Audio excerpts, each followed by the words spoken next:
If you've ever had a surgery done, you know just how frightening it can be going into the operating room. With fears about being under general anesthesia while another human being literally opens up and rearranges your internal structures, it's not uncommon to feel afraid. But believe it or not, surgery had much more frightening beginnings. In Ariella Clooney's article entitled Surgery, a Violent Profession, it shows evidence of fossil records dating back to 3000 BC. These fossil records show trepanation, or partial removal of the skull. So surgery has been done for a very long time, but it didn't become more common until the 16th and 17th centuries, where it was used for experimentation and medical education.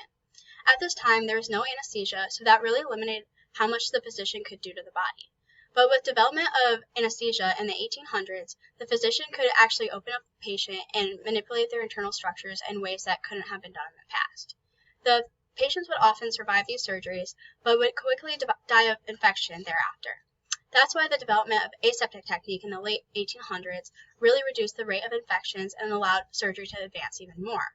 Then in the 1900s, laparoscopic surgery was developed.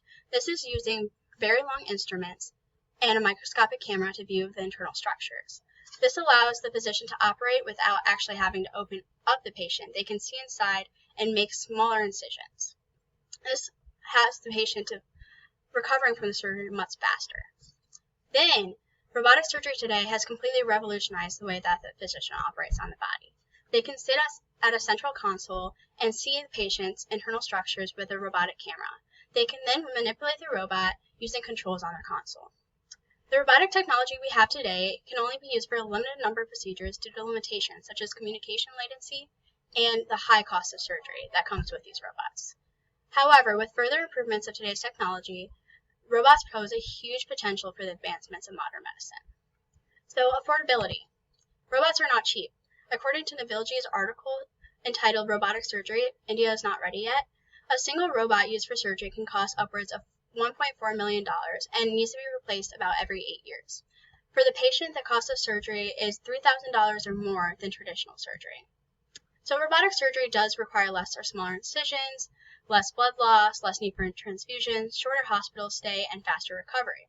However, do these benefits really outweigh the cost? According to William Wan in his article entitled Robotic Surgery is No Better Than Traditional Surgery, there have been no findings that there is a significant difference in overall outcome between traditional surgery and robotic surgery. Robotic surgery does reduce physician fatigue and eliminates the possibility of human error. It does also, the robot actually has a 360-degree rotation, which is more than the human wrist does. So this allows the robot to actually reach areas of the body that could only be accessed with open surgery in the past.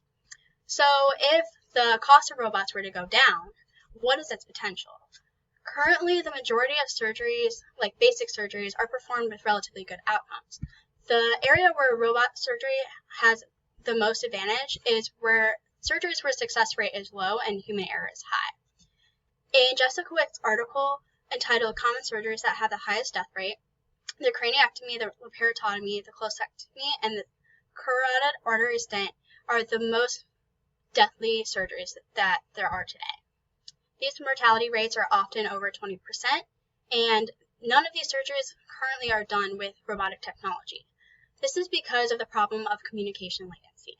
Communication latency is the delay from when the physician pushes a button on the console to when the robot actually carries out the command that the physician made. According to Zhu Song in a study on latency effects on surgical performance published in 2018, surgical outcomes decrease as communication latency increases. So the ideal latency time is obviously 0 milliseconds. However, most basic surgeries today can be done from 100 to 300 milliseconds of latency.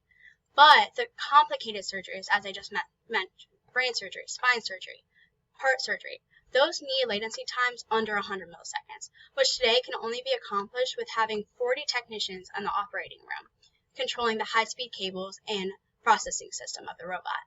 Obviously, having 40 technicians in the room is costly and unreasonable. So, if this barrier can be overcome during surgery, then what are the possibilities? The possibilities are endless. Specialty physicians could actually control the robot from miles away, across the world. So, if a patient was in a rural hospital and needed an emergency stent done, they wouldn't have to be transferred to a different hospital. They could actually have that surgery done right there, and the specialty provider would control the robot from miles away. This would lead to a quicker response time, quicker operation time, and ultimately a better outcome for these patients. So ultimately, robots could let people live longer, healthier, and less disabled lives after experiencing a medical crisis that would previously resulted in death or lifelong disability. Robots pose a huge potential for the medical world, and they will definitely move the world forward.